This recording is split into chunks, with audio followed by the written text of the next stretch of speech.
Proverbios 12:26 dice: el justo sirve de guía a su prójimo, mas el camino de los impíos les hace errar. Demos un buen ejemplo a los demás, pues muchos están siguiendo nuestro ejemplo.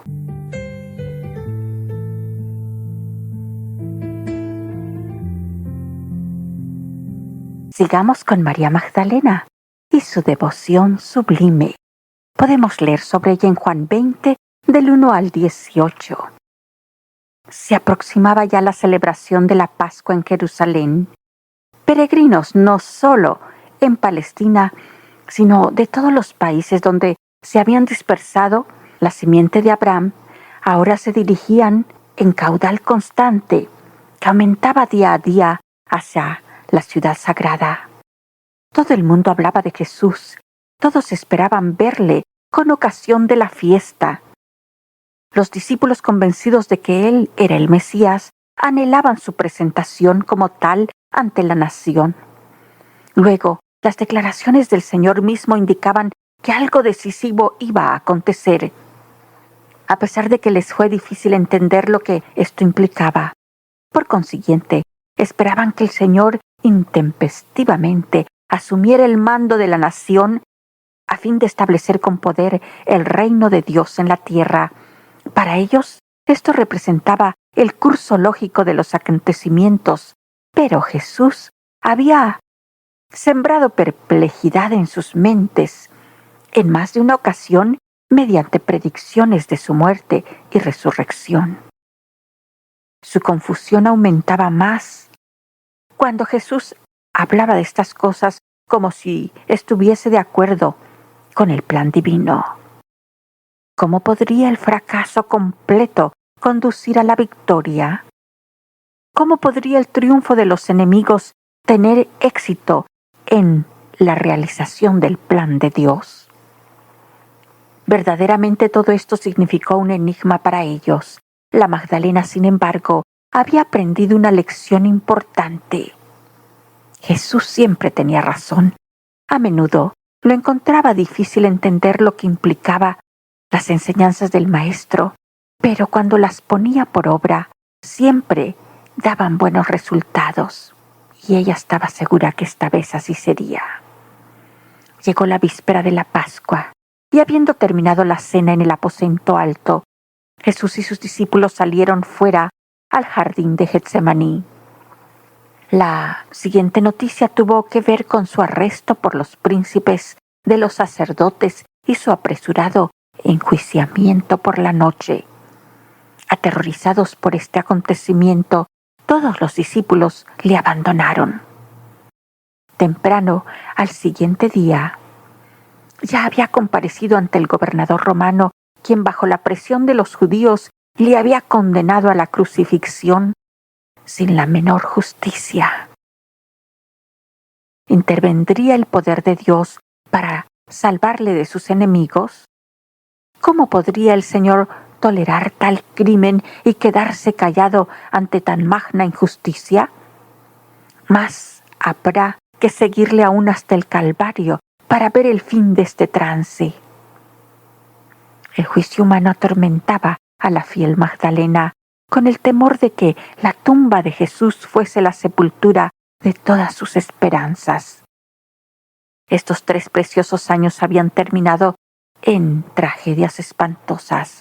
No le quedaba ahora sino volver a Magdala para ser objeto de la burla de su pueblo y los comentarios poco halagüeños de los enemigos del Señor. El amor, por otra parte, aconsejaba no apartarse de su amigo aún en el valle de la sombra de la muerte. En la escena del Calvario queda destacada la fidelidad femenina. Y estaban allí muchas mujeres mirando de lejos, las cuales le habían seguido de Galilea, sirviéndole, entre las cuales estaban María Magdalena, María, la madre de Jacobo y de José, y la madre de los hijos de Zebedeo. Mujeres fieles todas, cuya fe en estas horas fue puesta a una prueba indecible. Se habían negado a sí mismas al abandonar todo para seguir al Señor. Cada una llevaba su cruz y cada una le seguía hasta lo que le parecía el fin. El camino de la fe les había conducido al borde del abismo. Ante ellas no había más que densa oscuridad.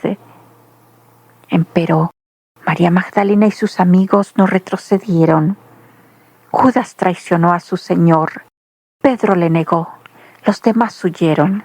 Solamente Juan, el discípulo amado, es recordado en la narración sagrada por haberse quedado con la compañía de mujeres fieles. ¿Cómo apreciaba Jesús ese círculo de almas elegidas? El primer rostro que vieron sus ojos en esta tierra fue el de una mujer, su bienaventurada madre. Los últimos, los de las tres Marías y sus amigas. Empero fue reservado para María Magdalena ser la primera persona con quien conversó al levantarse él de los muertos. No es exageración afirmar que la devoción femenina ocupa un lugar muy alto en los evangelios. Aun por el lado negativo, no nos reportan un solo caso de mujer que se haya mostrado hostil al Salvador o se haya burlado de él. María Magdalena demostró su constancia de corazón y devoción a su Señor aún después de su entierro. Se quedó sentada junto a la tumba hasta que la oscuridad de la noche la habrá obligado a retirarse. ¿Quién podía separarla del amor de Cristo? Tribulación, persecución, peligro. Ninguna de estas cosas pudo menguar en lo más mínimo su amor ni su fe. La prueba fue máxima y María salió de ella indemne. El día después de la crucifixión, siendo el sábado, había forzosamente que postergar el ungimiento del cuerpo. Mas, pasado el sábado, María Magdalena y María, madre de Jacobo y Salomé, compraron drogas aromáticas para ungirle. Y muy de mañana, el primer día de la semana, vinieron al sepulcro ya salido el sol. Si por un lado este proceder de parte de María constituyó una evidente falta de fe, por otro manifestó la reacción de una mujer práctica, resuelta a manifestar su devoción a su Señor hasta el límite de las posibilidades.